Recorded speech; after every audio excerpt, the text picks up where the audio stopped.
Hello there and welcome along. The Gardener Ben here with your next rose review. Now, I don't think I have ever in all of my time doing these rose reviews, and I think we've racked up about 150 now so far, ever sat already with a pair of fruit-nosed pruners ready to debarb a rose that I'm going to talk to you about. Today's beauty is absolutely stunning, but I have never in all of my days handled a rose with such lethal and incredibly thorny barbs that for my own protection, I have these to hand just in case I need them. So I can talk you through this particular rose's characteristics. The absolute breathtakingly stunning rose next to me, and I really do mean this because this is enchantingly pretty, is Merry Berry from the Harkness Rose Company. This is a hybrid tea rose named after beloved cook, food critic, British Bake Off star, Merry Berry, obviously been on our screens for decades here in the UK, beloved icon and national treasure. And how fitting that she has such a beautiful, beautiful rose named after her. Now, I know Merry Berry herself is a very, very keen gardener, so this rose is absolutely stunning and a real testament to the Harkness Rose Breeding Company for this particular rose. But as I say, the thorns, oh my goodness. Right, these stems I've already debarbed, but the stem just here, you can see, look at the barbs on it, razor sharp in pairs of 2s and 3s laced all the way along the stems. So if you do want to cut Merry Berry and bring her into the house, please do proceed with caution and make sure that you take a pair of fruit nose pruners or a pair of scissors and remove the barbs because they're incredibly sharp and they're incredibly numerous. Merry Berry from Harkness Rose Company. I'm going to pick this stem up so you can see it. Merry Berry from the Harkness Rose Company is a hybrid tea rose. Very, very synopsis, or very, very common with the hybrid tea form. Absolutely perfect for cutting. It reaches around 3 feet by 3 feet. So small and compact, perfect for growing in a pot or right at the very, very front of the border. However, you are going to need to be careful because those barbs are numerous. It's going to be ranked with a very high thorn count with myself, and it's not just the actual thorns on the actual stems themselves. The barbs go all the way up the back of the leaf axil. You can see them there if I bring that close to the camera, all the way to the very, very tips on the foliage as well. Merry Berry really does have a bite and a sting in her tail. I do not want to get on the wrong side of Merry Berry. I say a hybrid tea rose with their very, very traditional, tight, compact, round bud. The buds themselves are lovely, fresh, lime green, cream colour. Very, very lovely. This one's had a little bit of green fly and white fly and aphid on it, but that's no problem at all. But the buds, very, very plump and very round. I say this lovely lime green, cream colour. They open to this absolutely resplendent, stunning, light cream with this beautiful honey colour.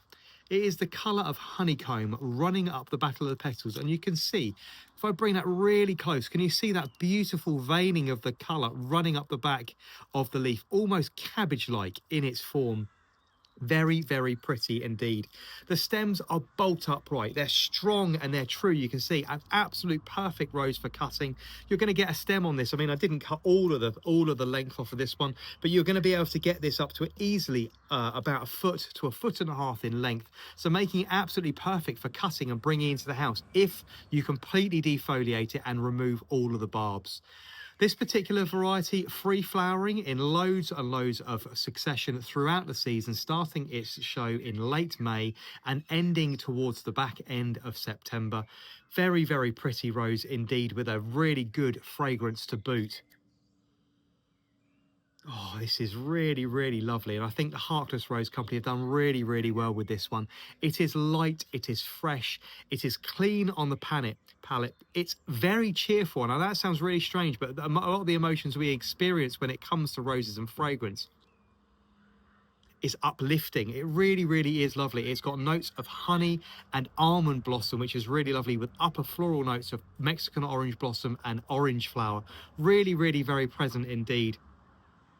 The flowers, when they open fully, are going to reach quite large proportions. So if you're familiar with the rose Chandos Beauty from the Harkness Rose Company, something very, very similar to that, you're going to get a really large full flower or something like Fragonard, which is another one. That one's from Peter Beals, but a really, really large goblet-shaped flower, which is going to open almost 5 inches across in diameter. So a really, really large flower, but very, very pleasant. This one deserves a spot in full sun or partial shade, where it's going to need at least 4 to 5, maybe 6 hours of direct sunlight per day. But this one is really, really lovely. A high thorn count, going to be scoring around 7 on the fragrance rating out of 10. Disease resistance is really, really very good. It's going to rebuff all of those other things in the garden that you don't want, like mold, mildew, and rust. So it's going to be scoring a good solid 7 for disease resistance as well. But that high thorn count is going to put some people off. Foliage-wise, I'm going to pick this very gingerly because I don't want to get bitten myself. Foliage-wise, it has very, very wide, broad foliage. Really, really very flat, matte, gunmetal grey in its colour, but there's no sheen there whatsoever, which picks up this lovely lemon and cream tone beautifully. The two go together. No reflection from the foliage whatsoever. You can see if I bring that close, really, really lovely reflection of colour from within the flower. But Maryberry from the Harkness Rose Company, very few roses make me smile like this, and a contradiction of terms. That thorn count really, really high and very, very brutal, but the flowers absolutely beautiful, resplendent, and that lovely, that colouring up the back of them as they open, that deep, tight swirl in form makes Maryberry very, very romantic, very, very beautiful. The kind of rose you're going to want to cut into the house, but you are going to have to handle it very, very carefully. This is Maryberry from the Harkness Rose Company.